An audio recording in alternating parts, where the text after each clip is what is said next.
ನಮ್ಮ ಕರ್ತನಾದ ಯೇಸು ಕ್ರಿಸ್ತನಲ್ಲಿ ಪ್ರಿಯರಾದ ದೇವಜನರೇ, ನಮ್ಮ ಕರ್ತನಾದ ಯೇಸು ಕ್ರಿಸ್ತನ ಅತ್ಯಧಿಕವಾದ ಕೃಪೆಯು ಸಮಾಧಾನವು ತಮಗೂ ತಮ್ಮ ಕುಟುಂಬದ ಪ್ರಿಯರೆಲ್ಲರಿಗೂ ಹೆಚ್ಚಾಗುಂಟಾಗಲಿ. ಹೃದಯಂಗಮ ಮಾತೆನ್ನುವ ಈ ಮುಂಜಾನೆ ವಾಕ್ಯದಂತ ಸರಣಿಯಲ್ಲಿ ಈ ತಿಂಗಳು ನಾವು ವಿಜ್ಞಾಪನೆ ಸೇವೆ ಎಂಬ ಈ ಶೀರ್ಷಿಕೆಯಡಿಯಲ್ಲಿ ದೇವರ ವಾಕ್ಯವನ್ನು ಧ್ಯಾನಿಸುತ್ತಿರುವಲ್ಲಿ ಈ ದಿನ ನಾವು ಧ್ಯಾನಿಸುವಂಥ ದೇವರ ವಾಕ್ಯದ ಭಾಗ 1 ಸಮುವೇಲ 7ನೇ ಅಧ್ಯಾಯ 9ನೇ ವಚನ. 1 ಸಮುವೇಲ 7:9. ದೇವರ ವಾಕ್ಯ ಹೀಗೆ ಹೇಳ್ತದೆ: ಆಗ ಸಮುವೇಲನು ಹಾಲು ಕುಡಿಯುವ ಕುರಿಮರಿಯನ್ನು ತಂದು ಯೆಹೋವನಿಗೆ ಸರ್ವಾಂಗ ಹೋಮ ಮಾಡಿ ಸಮರ್ಪಿಸಿ ಇಸ್ರಾಯೇಲರಿಗೋಸ್ಕರ ಮೊರೆ ಇಡಲು ಆತನು ಸದುತ್ರವನ್ನು ದಯಪಾಲಿಸಿದನು. ಈ ವಾಕ್ಯವನ್ನು ಗ್ರಹಿಸೋದಕ್ಕೆ ಶಕ್ತರಾಗುವಂಥ ದೇವರ ತಾನೇ ತನ್ನ ಆತ್ಮನ ಮೂಲಕ ನಮ್ಮನ್ನು ವಿಶೇಷವಾಗಿ ಬಲಪಡಿಸಲಿ. ಕರ್ತನಲ್ಲಿ ಪ್ರೀತಿಯುಳ್ಳ ದೇವ ಜನರೇ, ನಾನಾ ಸಂದರ್ಭಗಳಿಗಾಗಿ ದೇವರು ನಾನಾ ಭಕ್ತರ ಮುಖಾಂತರ ಅವರು ದೇವರಾತ್ಮನ ಪ್ರೇರಣೆಯಿಂದ ನಿರ್ದಿಷ್ಟವಾಗಿ ಯಾವ ವಿಧದಲ್ಲಿ ಪ್ರಾರ್ಥಿಸಬೇಕೆಂಬುದನ್ನು ಆತನು ಅವರನ್ನು ನಡೆಸಿದ ವಿಧಗಳನ್ನ ನಾವು ಈ ತಿಂಗಳುದ್ದಕ್ಕೂ ನೋಡ್ತಲೇ ಬರ್ತಿದ್ದೇವೆ. ಈ ದಿನ ಒಂದು ಯುದ್ಧದ ಸಂದರ್ಭ. ಈ ಸಂದರ್ಭದಲ್ಲಿ ದೇವಜನರು ಮಾಡಿದ್ದೇನು, ಅವರಿಗೆ ನಾಯಕನಾಗಿದ್ದ ಪ್ರವಾದಿ ಸಮುವೇಲನು ಮಾಡಿದ್ದೇನು, ಇದರ ಕುರಿತಾಗಿ ನಾವು ಗಮನಿಸೋಣ. ಇಲ್ಲಿ ಪ್ರವಾದಿಯಾದ ಸಮುವೇಲನ ಅಪ್ಪಣೆಯಂತೆ ಸಮಸ್ತ ಇಸ್ರಾಯೇಲರು ಮಾನಸಾಂತರ ಪಡುವುದಕ್ಕಾಗಿ, ದೇವರ ವಿಷಯದಲ್ಲಿ ತಮ್ಮನ್ನು ಪರಿಶುದ್ಧರನ್ನಾಗಿ ಕಾದುಕೊಳ್ಳುವುದಕ್ಕಾಗಿ, ದೇವರಿಗೆ ಇಷ್ಟವಿಲ್ಲದ ಪ್ರತಿ ಸಂಗತಿಗಳನ್ನ ತ್ಯಜಿಸಿಬಿಟ್ಟು ದೇವರ ಮುಂದೆ ಉಪವಾಸಿಸುತ್ತಾ ಪ್ರಾರ್ಥಿಸುವುದಕ್ಕೂ ತಮ್ಮಲ್ಲಿ ಇರುವಂಥ ವ್ಯಾಜ್ಯಗಳನ್ನು ಸರಿಪಡಿಸಿಕೊಳ್ಳುವುದಕ್ಕಾಗಿ ಅದನ್ನು ಪ್ರವಾದಿ ಎದುರು ಹೇಳಿಕೊಂಡು ಆ ವ್ಯಾಜ್ಯಗಳ ಇತ್ಯರ್ಥವನ್ನು ಮಾಡಿಕೊಂಡು ಒಂದು ಸಮಾಧಾನ ಸ್ಥಿತಿ ತಲುಪ್ತಿದ್ದಂಥ ಆ ಸಂದರ್ಭದಲ್ಲಿ ಸಮುವೇಲನು ಅವರಿಗಾಗಿ ನಾನು ನಿಮಗಾಗಿ ಪ್ರಾರ್ಥಿಸ್ತೇನೆ ಬನ್ನಿ ಎಂಬುದಾಗಿ ಕರೆ ಕೊಟ್ಟ ಈ ಒಂದು ಕರೆಗೆ ಅವರೆಲ್ಲರೂ ಸೇರಿರುವಲ್ಲಿ ಈ ಸುದ್ದಿ ಫಿಲಿಸ್ಟರಿಗೆ ತಿಳಿದು ಅವರು ಇಸ್ರೇಲ್ ವಿರುದ್ಧವಾಗಿ ಯುದ್ಧಕ್ಕೆ ಬರ್ತಾರೆ. ಆದರೆ ಇಲ್ಲಿ ಫಿಲಿಸ್ಟರು ಯುದ್ಧಕ್ಕೆ ಬರುವಾಗ ಅಲ್ಲಿದ್ದಂಥ ಪುರುಷರ ಸಮೂಹ, ಯುದ್ಧಕ್ಕಾಗಿ ಸೇನೆಯಾಗಿ ಹೊರಡಬೇಕಾದ ಸಮೂಹ ಯಾರೊಬ್ಬರು ಕೈಗಳಲ್ಲಿ ಆಯುಧ ತೆಗೆದುಕೊಳ್ಳಿಲ್ಲ. ಆದರೆ ಅವರೆಲ್ಲರೂ ಪ್ರವಾದಿಯಾದ ಸಮುವೇಲನ ಬಳಿಗೆ ಬಂದು ನೀನು ನಮಗಾಗಿ ಯೆಹೋವನಲ್ಲಿ ಮೊರೆ ಇಡು ಎಂಬುದಾಗಿ ಹೇಳಿದರು. ಎಂಥ ಒಂದು ವಿಚಿತ್ರವಾದ ಸಂಗತಿ. ಈ ಇಸ್ರಾಯೇಲರು ಇದೇ ಸಮುವೇಲ 4ನೇ ಅಧ್ಯಾಯದ 1ನೇ ವಚನದ ಭಾಗವನ್ನು ಓದುವಾಗ ಇಸ್ರಾಯೇಲರು ತಾವಾಗಿಯೇ ಫಿಲಿಸ್ಟರ್ ವಿರುದ್ಧವಾಗಿ ಯುದ್ಧಕ್ಕೆ ಹೋಗ್ತಾರೆ. ಆದರೆ ಆ ಯುದ್ಧದಲ್ಲಿ ವಿಪರೀತ ಪ್ರಾಣ ನಷ್ಟವನ್ನು ಅನುಭವಿಸ್ತಾರೆ. ದೇಶದ ನಾಯಕನಾಗಿದ್ದಂಥ ಏಲಿಯು ಅವನ ಮಕ್ಕಳು ತೀರಿ ಹೋಗ್ತಾರೆ. ಏಲಿಯ ಮಕ್ಕಳು ಯುದ್ಧ ಭೂಮಿಯಲ್ಲಿ ತೀರಿ ಹೋದರೆ ಆ ಸುದ್ದಿಯನ್ನು ಕೇಳಿ ಏಲಿ ತಾನಿದ್ದಂಥ ಸ್ಥಳದಲ್ಲಿ ಆತನು ಮೃತ್ಯು ಹೊಂತಾನೆ. ದೇಶ ನಾಯಕನಿಲ್ಲದ ದೇಶವಾಗ್ತದೆ. ನಂತರದಲ್ಲಿ ದೇವರು ಪ್ರವಾದಿ ಸಮುವೇಲನ ಮುಖಾಂತರ ದೇಶವನ್ನು ತಿರುಗಿ ಅದ್ಭುತವಾಗಿ ಎಬ್ಬಿಸ್ತಾನೆ. ದೇವರ ಪ್ರಸನ್ನತೆಗಾಗಿ ದೇಶ ಈಗ ಹಂಬಲಿಸ್ತಿರುವಾಗ ಸಮುವೇಲನ ಸೇವೆಯಲ್ಲಿ ಆ ದೇಶ ಈಗ ತಿರುಗಿ ಒಂದು ಭದ್ರತೆ ಕಡೆಗೆ ತಲುಪ್ತಿದ್ದಂಥ ಸಂದರ್ಭ. ಆ ಸಂದರ್ಭಕ್ಕೆ ತಿರುಗಿ ಫಿಲಿಸ್ಟರು ಬಂದಿದ್ದಾರೆ. ಆದರೆ ಇಸ್ರೇಲರು ಯಾರು ಕೈಯಲ್ಲಿ ಆಯುಧ ತೆಗೆಯಲಿಲ್ಲ. ಬದಲಾಗಿ ಅವರು ತಮ್ಮ ಸಾಮರ್ಥ್ಯ, ತಮ್ಮ ಸೈನ್ಯ, ತಮ್ಮ ಆಯುಧಗಳ ಮೇಲೆ ನಂಬಿಕೆ ಇಡದೆ ಈಗ ದೇವರನ್ನು ಹಾತುಕೊಂಡವರಾಗಿ ಪ್ರವಾದಿ ದೇವರಿಗೆ ಮೊರೆಯಿಡಲಿ ಎಂಬುದಾಗಿ ಪ್ರವಾದಿಯನ್ನು ಕೇಳಿಕೊಳ್ತಿದ್ದಾರೆ. ಕೂಡಲೇ ಪ್ರವಾದಿ ಸಮುವೇಲ ಹಾಲು ಕುಡಿಯುವ ಒಂದು ಮರಿಯನ್ನು ತೆಗೆದುಕೊಂಡು ಅದನ್ನು ಸರ್ವಾಂಗ ಹೋಮವಾಗಿ ಅರ್ಪಿಸಿ ನಂತರ ಇಸ್ರೇಲರಿಗೋಸ್ಕರ ಮೊರೆ ಇಡ್ತಾನೆ. ಅಲ್ಲಿ ಬರ್ದನೆ ಇಸ್ರೇಲರಿಗೋಸ್ಕರ ಮೊರೆ ಇಡಲು ಆತನು ಸದುತ್ರವನ್ನು ದಯಪಾಲಿಸಿದನು.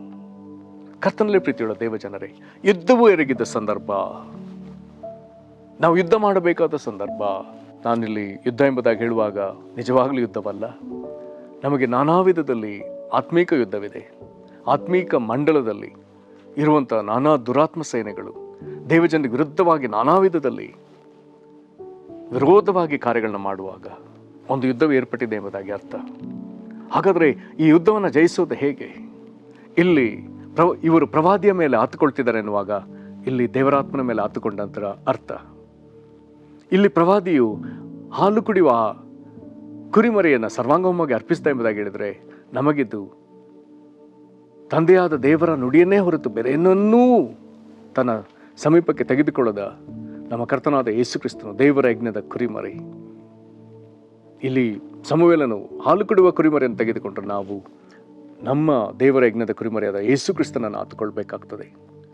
ಇಲ್ಲಿ ಈ ಕುರಿಮರಿಯನ್ನು ಸರ್ವಾಂಗ ಹೋಮವಾಗಿ ಅರ್ಪಿಸಿದರೆ ನಾವು ನಮ್ಮ ಕರ್ತನಾದ ಯೇಸು ಕ್ರಿಸ್ತನ ಕಲ್ವಾರಿ ಶಿಲುಬೆಯಲ್ಲಿ ಆತನ ಬಲಿಯರ್ಪಣೆಯನ್ನು ನಾವು ನೋಡಬೇಕಾಗ್ತದೆ.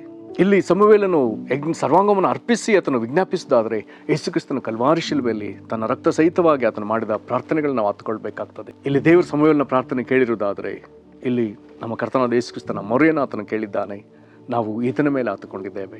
ದೇವರು ಉತ್ತರ ಕೊಡುವಾಗ ಕೆಲವೊಂದು ಸಂಗತಿಗಳು ನಡೀತದೆ. ಅವನ ಯಜ್ಞ ಅರ್ಪಿಸುವ ವೇಳೆಯಲ್ಲಿ ಫಿಲಿಸ್ಟಿಯರು ಯುದ್ಧಕ್ಕೋಸ್ಕರ ಸಮೀಪ ಬರುವಾಗ ದೇವರಿಗೆ ಒಂದು ದೊಡ್ಡ ಗುಡುಗಿನ ಶಬ್ದವನ್ನು ತರ್ತಾನೆ. ಬಹಳ ವಿಚಿತ್ರವಾದ ವಿಷಯ. ಗುಡುಗು ಬಂದದ್ದು ಸರಿಯೇ, ಆದರೆ ಆ ಗುಡುಗು ಫಿಲಿಸ್ಟಿಯರ ಪಾಳ್ಯದಲ್ಲಿ ಭಯ ಪಲಾಯನವನ್ನು ತರ್ತದೆ. ಅದು ಅದೇ ವೇಳೆಯಲ್ಲಿ ಆ ಗುಡುಗಿನ ಶಬ್ದದಲ್ಲಿ ಇಸ್ರೇಲರು ಬಲಗೊಂಡು ಅವರು ಫಿಲಿಸ್ಟಿಯರನ್ನ ಅಟ್ಟಿಸಿಕೊಂಡು ಹೋಗ್ತಾರೆ. ಎಷ್ಟೋ ದೂರದವರೆಗೂ ಅವನ್ನ ಸಂಹರಿಸ್ತಾರೆ. ಕರ್ತನಲ್ಲಿ ಪ್ರಿಯರೇ, ಹಾಗಾದರೆ ಸಮುವೇಲನ ವಿಜ್ಞಾಪನೆ ಇಸ್ರೇಲರಿಗೆ ದೊಡ್ಡ ಜಯವನ್ನು ತರುವುದಲ್ಲದೆ ದೇವರ ಪ್ರಸನ್ನತೆಯನ್ನು ತರುವುದಾದರೆ, ಅಲ್ಲಿಂದ ಮಹಿಮೆ ಕಾರ್ಯಗಳು ಜರುಗುವುದಾದರೆ, ಹಾಗಾದರೆ ನಮಗೂ ಯೇಸುಕ್ರಿಸ್ತನ ಆ ಶಿಲುಬೆಯ ಯಜ್ಞ, ಯೇಸುಕ್ರಿಸ್ತನಿಂದ ನಮಗೆ ದೊರಕುವ ಪ್ರಾರ್ಥನೆ, ಅದು ನಮಗೂ ದೇವರ ಪ್ರಸನ್ನತೆಯನ್ನು ಒದಗಿಸಿ ಆ ದೇವರ ಪ್ರಸನ್ನತೆಯಲ್ಲಿ ಎಷ್ಟೋ ಮಹಿಮೆಯ ಕಾರ್ಯಗಳನ್ನ, ಅದ್ಭುತಗಳನ್ನ ಅದು ಒದಗಿಸ್ತದೆ. ಪ್ರೇರೆ, ಹಾಗಾದರೆ ದೇವರ ಪ್ರಸನ್ನತೆಯನ್ನು ನಾವು ಬಯಸೋಣ. ಯುದ್ಧ ಸೈನಿಕರು ಆಯುಧಗಳನ್ನ ತೆಗೆದುಕೊಳ್ಳದೆ ದೇವರ ಪ್ರಸನ್ನತೆಯನ್ನು ಹಂಬಲಿಸಿದ ವಿಧದಲ್ಲಿ ನಾವು ನಮ್ಮ ಕರ್ತನಾದ ಯೇಸುಕ್ರಿಸ್ತನ ಮೂಲಕ ನಮಗೆ ದೊರಕುವಂಥ ದೇವರ ಪ್ರಸನ್ನತೆಯನ್ನು, ಆತನ ಮಹಿಮೆಯನ್ನು, ಆತನ ತೇಜಸ್ ಸಾನ್ನಿಧ್ಯವನ್ನು ನಾವು ಬಯಸೋಣ.